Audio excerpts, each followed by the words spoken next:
चलो मेरे प्यारे बच्चों, जय हिंद। कैसे हो आप सब? बिल्कुल मस्त सोच झकास होंगे। हम लोग अभी पढ़ने वाले हैं क्लास 12 की बायोलॉजी। क्लास 12 नहीं, सॉरी मेरे प्यारे बच्चों, क्लास 10 की बायोलॉजी, जीव विज्ञान, कक्षा 10वीं का। याद रहे मेरे प्यारे बच्चों, मैट्रिक में जो भी ये स्टूडेंट पढ़ रहे हैं उनके लिए मेरे प्यारे बच्चों क्लास 10 जिसको कहा जाता है, जिसका जीव विज्ञान एक बुक है, उसका एक चैप्टर जिसका नाम है आनुवंशिकता एवं जैव विकास, उसी का हम लोग टॉप 40 ऑब्जेक्टिव क्वेश्चन लेके आए हैं। जो एग्जाम में बार बार आपके एग्जाम में पूछा जाता है वही क्वेश्चन लेके आए हैं। मेरे प्यारे बच्चों, जीव विज्ञान कहाँ पढ़ना होता है? जिसके लिए क्लास 10 के विज्ञान के यानी कि साइंस का ही एक बुक है। साइंस में 3 बुक पढ़ना होता है, जीव विज्ञान, रसायन विज्ञान और भौतिकी विज्ञान, फिजिक्स, केमिस्ट्री, बायोलॉजी। ठीक है, तो यहाँ पे जीव विज्ञान का एक चैप्टर पढ़ेंगे, आनुवंशिकता एवं जैव विकास। इसका एक एक चैप्टर करके हर चैप्टर का ऑब्जेक्टिव प्लस सब्जेक्टिव आपको क्लास ले रहे हैं। अभी हम लोग पढ़ने वाले हैं क्लास 10 की बायोलॉजी का एक चैप्टर आनुवंशिकता एवं जैव विकास, WW स्टडी के यूट्यूब चैनल पर। मेरे प्यारे बच्चों, इस चैनल को सब्सक्राइब करके बेल आइकन दबा लीजिए।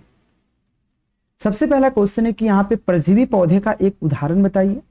ये क्वेश्चन 2024 के एग्जाम पूछ चुका है। तो परजीवी पौधे का एक उदाहरण कौन है? अमरबेल। अमरबेल जो होता है परजीवी पौधा है, क्योंकि यह अपना से उगता नहीं है, दूसरे पेड़ पौधे पे ही उग जाता है। यानी कि 1 नंबर क्वेश्चन का सी राइट हो जाएगा। एक बार आप लोग शेयर कर लीजिएगा। 2 नंबर क्वेश्चन है द्विखंडन पाया जाता है। बेसिकली द्विखंडन जो होता है वो किसमें पाया जाता है? तो द्विखंडन जो होता है हाइड्रा में, अमीबा में, प्रामीसियम में पाया जाता है द्विखंडन, यानी कि ऑप्शन आपको बी राइट हो जाएगा। मैं एक बार कलर को थोड़ा सा चेंज कर लेता हूँ, कलर थोड़ा सा बढ़िया डालता हूँ। एक कलर चलेगा क्या? बिल्कुल चलेगा। चलिए ठीक है, अगले क्वेश्चन की बात कर लेते हैं। अग्न्याशय में कौन सा हार्मोन स्रावित होता है? जो अग्न्याशय होता है, अग्न्याशय में कौन सा हार्मोन जो होता है स्रावित होता है? यह क्वेश्चन आपसे कहा गया। तो इंसुलिन स्रावित होता है, यानी कि 3 नंबर क्वेश्चन का डी हो जाएगा। डेली मेरे प्यारे बच्चे 9 बजे नाइट में आपका लाइव क्लास दी जाती है WW स्टडी के यूट्यूब चैनल पे, आप लोग सब्सक्राइब कर लीजिएगा। अगले हैं हमारे पास, निम्नलिखित में से कौन सा रक्त का थक्का जमाने के लिए उत्तरदायी है? अगर आपका देह हाथ में कहीं भी कट जाता है तो थोड़ा देर बाद जो खून होता है वो जम जाता है, थक्का बन जाता है। इसके लिए सबसे बड़ी उत्तरदायी क्या है? याद रखना, रक्त बिंबाणु। रक्त बिंबाणु जो होता है इसके लिए रक्त को थक्का बनाता है, ऑप्शन ई राइट हो जाएगा। मेरे प्यारे बच्चों, एक बार आप लोग शेयर कर लीजिएगा और आपके लिए एक बेहतरीन प्यारा सा एक नोट्स और कोर्स लेके आए हैं, दिए गए नंबर पर कंटेक्ट कर लीजिएगा। क्वेश्चन यहाँ पे, सजीव जीवधारियों द्वारा किस प्रकार की नाइट्रोजनिक पदार्थ का उत्सर्जन होता है? यह क्वेश्चन 5 नंबर क्वेश्चन है। याद रखना, अमोनिया एक प्रकार का नाइट्रोजनिक पदार्थ है जिसका उत्सर्जन होता है, बी राइट हो जाएगा। अगले क्वेश्चन कहते हैं, किशोरावस्था में होने वाला शारीरिक परिवर्तन को क्या कहते हैं? जो किशोरावस्था की बात करते हैं, छोटे जो किशोरावस्था होता है 12 साल की उम्र की बात कर रहे हैं, तो किशोरावस्था में होने वाला शारीरिक परिवर्तन को क्या कहा जाता है? 6 नंबर क्वेश्चन है। याद रखना, उसे हम लोग कहते हैं टेस्टोस्टेरोन कहते हैं, यानी कि ऑप्शन एडिट हो जाएगा, टेस्टोस्टेरोन कहा जाता है। 7 नंबर क्वेश्चन का, शरीर का संतुलन बनाए रखता है, यानी कि शरीर में अगर संतुलन बनाए रखता है तो इसे हम लोग कहते हैं मस्तिष्क स्टेज में कहते हैं, क्या स्टेम कहते हैं। मस्तिष्क स्टेम जो होता है शरीर को संतुलन बनाने में मदद करता है। ये क्वेश्चन 2024 के एग्जाम में पूछा गया। इस चैप्टर से आपके एग्जाम में 5 ऑब्जेक्टिव क्वेश्चन पूछे जाएंगे और 5 ऑब्जेक्टिव क्वेश्चन अगर आपको करना है 100% तो आपको ये याद रखना। अगला क्वेश्चन है, मनुष्य बिल्ली तथा चमगादड़ के अग्रपात है। तो मनुष्य, बिल्ली एवं चमगादड़ के अग्रपात क्या होते हैं? याद रखना, समजात अंग होते हैं, यानी कि ऑप्शन बी राइट हो जाएगा, समजात अंग होता है। मनुष्य युग्मक में लिंग गुणसूत्रों की संख्या होता है। तो मनुष्य के युग्मकों में लिंग गुणसूत्र की संख्या कितना होता है? तो 2 होता है, बी राइट हो जाएगा। बगल में डेट दिया गया है, डेट पर जरूर ध्यान दीजिएगा। निम्नलिखित में से किनको जीव विज्ञान की पिता कहा जाता है? यानी कि बायोलॉजी का फादर ऑफ बायोलॉजी, यानी कि बायोलॉजी के पिता कौन है? याद रहे मेरे प्यारे बच्चों, बायोलॉजी के पिता है कौन? ये क्वेश्चन आपसे कहा गया है। बायोलॉजी का फादर किसे कहा जाता है? 10 नंबर क्वेश्चन है। याद रखने, यहाँ पे अरस्तु को कहा जाता है, अरस्तु को बायोलॉजी का पिता कहा जाता है, यानी ऑप्शन बी राइट हो जाएगा। मेरे प्यारे बच्चों, बिहार बोर्ड का नंबर 1 चैनल बना चुका हूँ। क्योंकि आप कहोगे सर इतना कम सब्सक्राइबर कैसे बोल सकते हो? तो मेरे प्यारे बच्चों, मेरा ऑलरेडी 1-2 चैनल ऑलरेडी है, केकेजी क्लासेस भी है, शिक्षा सेतु है, केकेजी इन्फॉर्मेशन, 3-4 चैनल चल रहा है। निम्नलिखित में से कौन सा गुरुत्वाकर्षण का उदाहरण है? तो गुरुत्वाकर्षण का उदाहरण कौन है? 11 नंबर क्वेश्चन है। याद रखना, जड़ की विधि गुरुत्वाकर्षण का उदाहरण है, बी राइट हो जाएगा। मानव का उद्भव स्थान है, तो मानव का उद्भव क्या है, मानव का उद्भव स्थान कहाँ पे है, तो उद्भव स्थान की बात करता है 12 नंबर क्वेश्चन कहा गया, तो अफ्रीका क्या है उद्भव स्थान है, यानी कि ऑप्शन आपको सी राइट हो जाएगा 12 नंबर क्वेश्चन के लिए।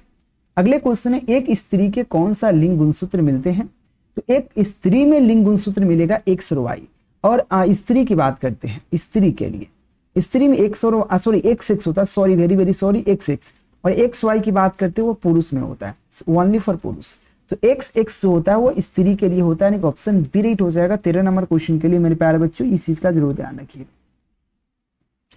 अगले क्वेश्चन की बात कर लेते हैं, जिन शब्द किसके प्रस्तुत किया, जिन एक शब्द है, इसने कौन ऐसा व्यक्ति जिसने प्रस्तुत किया था, तो याद रखना यहाँ पे जॉनसन ने बेसिकली जिन शब्द का प्रस्तुत किया था, ऑप्शन ई राइट हो जाएगा। मेरे प्यारे बच्चों यहाँ पर 14 के बाद 18 कैसे हो गया, यही थोड़ा कंफ्यूजिंग है।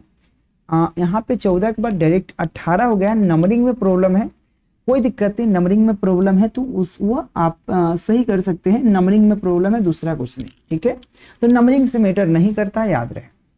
अगला क्वेश्चन है कि मेंडल ने अपने प्रयोग के लिए किस पौधे को चुना था, तो मटर के पौधों को चुना था। सबसे इंपॉर्टेंट क्वेश्चन है, बगल में डेट भी आप देख सकते हैं।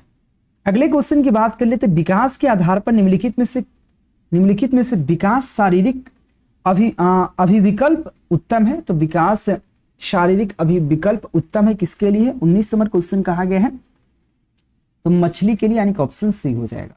अगले क्वेश्चन, निम्नलिखित में से कौन है जो यहाँ पे बौने पौधों को दर्शाता है, तो बौने पौधों को कौन दर्शाता है, याद रखना टीटी जो होता है बौने पौधे को दर्शाता है, तो याद रहे कैपिटल टी स्मॉल टी, बौना पौधा जो होता है उसको दर्शाता है। ये बेसिकली मेंडल के अनुसार बात हो रही है। निम्नलिखित में से कौन सा अभिलक्षण यहाँ पे वासंगत नहीं है, निम्नलिखित में से कौन ऐसा वासंगत नहीं है, यानी शरीर का आकार जो है वासंगत नहीं होता, सी राइट हो जाएगा 21 नंबर क्वेश्चन के लिए। अगले क्वेश्चन है, स्त्रियों के लिंग गुणसूत्र होता है XX होता है, यह बेसिकली स्त्रियों के लिए होता है, जो ऑप्शन ई राइट हो जाएगा। पुरुष की बात करता है तो XY होता है पुरुष में, याद रहे, ठीक है, ऑप्शन ई राइट हो जाएगा। मेरे प्यारे बच्चों एक बार आप लोग थोड़ा सा शेयर कर लेना ताकि आपको भी मजा आए। अगले क्वेश्चन की बात कर लेते हैं, वासंगत नियमों का प्रतिपादन किसने किया है, तो वासंगत नियम का जो प्रतिपादन है वो कौन ऐसा वैज्ञानिक है जिसने किया है, तो याद रखना ग्रेगर जॉन मेंडल ने किया है। वासंगति का सिद्धांत मेंडल ने किया है, यानी कि ऑप्शन आपको डी राइट हो जाएगा, जो 2018 के एग्जाम में पूछा गया था। अगले क्वेश्चन कहता है, अनुवांशिकी का पिता कहा जाता है, तो अनुवांशिकी का पिता किसे कहा जाता है, ये 24 नंबर क्वेश्चन कहा गया मेरे प्यारे बच्चों, तो याद रखना मेंडल को अनुवांशिकी का पिता कहा जाता है। अनुवांशिकता का एक अपवाद भी है, मेंडल का नियम का एक अपवाद भी है, सहलगनता, जो आपको स्टैंडर्ड क्लास में पढ़ना है, आपको 10th में नहीं पढ़ना है, ठीक है। अगले क्वेश्चन की बात करें तो निम्नलिखित में से कौन सा अवशोषी अंग मानव में पाए जाते हैं, कौन ऐसा अवशोषी अंग है जो मानव के अंदर पाए जाते हैं, 25 नंबर क्वेश्चन है। तो याद रखना यहाँ पे अपेंडिक्स जिसको हम लोग कहते हैं, आप इसको अपेंडिक्स होता है ना, अपेंडिक्स हो जाता है, किसी किसी को ऑपरेशन भी होता है, ठीक है ना, ऑप्शन आपको डी राइट हो जाएगा। अगले क्वेश्चन की बात कर लेते हैं, यहाँ पे न्यूक्लियस शब्द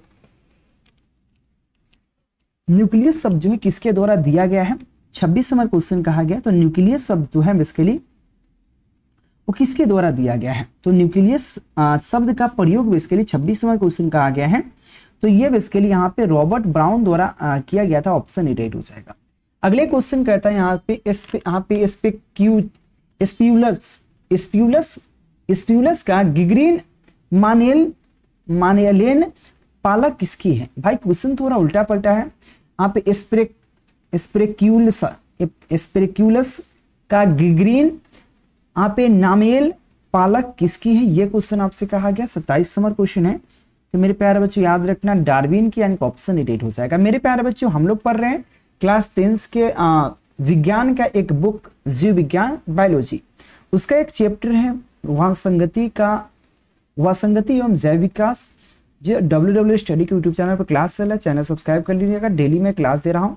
प्रसिद्ध पुस्तक मेरे प्यारे बच्चों हर सब्जेक्ट का अलग अलग कोर्स है। अगर मैथ में आप स्पेशल कमजोर हैं तो मैथ वाले स्टूडेंटों के लिए मात्र 150 रुपये में मैथ में मैं किंग बना दूंगा, 100/100 की मैं गारंटी के साथ, ठीक है ना। प्रसिद्ध पुस्तक द माइक्रोग्राफी किनके द्वारा लिखी गई है, 28 नंबर क्वेश्चन है। तो याद रखना है रॉबर्ट हुक द्वारा, यानी ऑप्शन डी हो जाएगा।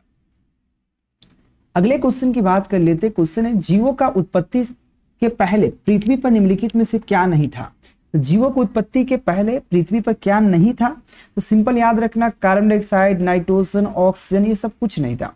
बेसिकली कार्बन डाइऑक्साइड का सूत्र है, नाइट्रोजन ऑक्साइड का सूत्र है, ऑक्सीजन का सूत्र है, यानी ऑप्शन आपको डी राइट हो जाएगा। मानव शरीर के किसी कोशिका में गुणसूत्रों की संख्या होता है।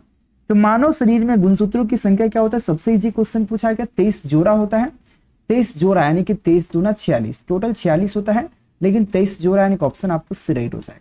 अगले क्वेश्चन, कीटों में पंख, चमगादड़ के पंख किस तरह के अंग है।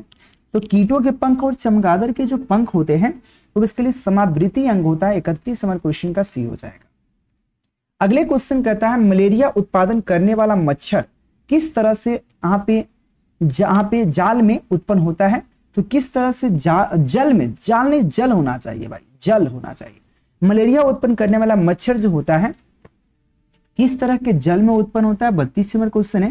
तो इसके लिए आपको याद होगा ये गंदा जल में उत्पन्न होता है, बी राइट हो जाएगा। मेरे प्यारे बच्चों, मैं आपके लिए काफी मेहनत किया हूं। डेंगू उत्पन्न करने वाला मच्छर किस तरह के जल में उत्पन्न होता है, 33 नंबर क्वेश्चन है। तो याद रखना साफ जल में होता है, यानी कि ऑप्शन आपको ए राइट हो जाएगा। मेरे प्यारे बच्चों, नेक्स्ट क्वेश्चन बढ़ने से पहले आप लोग www study YouTube channel subscribe करके आप लोग टेलीग्राम ज्वाइन कर लीजिएगा। कुछ पीडीएफ आपको वहां पे मिल जाएगा और कोर्स आपको अलग अलग सब्जेक्टों का कोर्स आ चुका है। दिए गए नंबर पर कांटेक्ट कर सकते हो और आप मात्र 150 में कोर्स को ज्वाइन कर सकते हो, जो पूरी आपको बेहतरीन तैयारी करा दी जाएगी। यहाँ पे समजात अंगों के उदाहरण है। तो समजात अंगों के उदाहरण कौन है, तो याद रखना हमारा हाथ और कुत्ते के अग्रपात, यानी कि ऑप्शन आपको ए राइट हो जाएगा। जो बगल में आपका डेट भी दिया गया है तो डेट भी आप देख लीजिएगा। मेरे प्यारे बच्चों, इस लेक्चर में इतना ही था। आप लोग एक बार शेयर कर लेना, थोड़ा थोड़ा करके हम आपको पूरे चैप्टर को खत्म कर देंगे, आप निश्चिंत रहे। मेरे प्यारे बच्चों, छोटा लेक्चर है लेकिन काफी इंपॉर्टेंट है। थैंक यू मेरे प्यारे बच्चों, जय हिंद।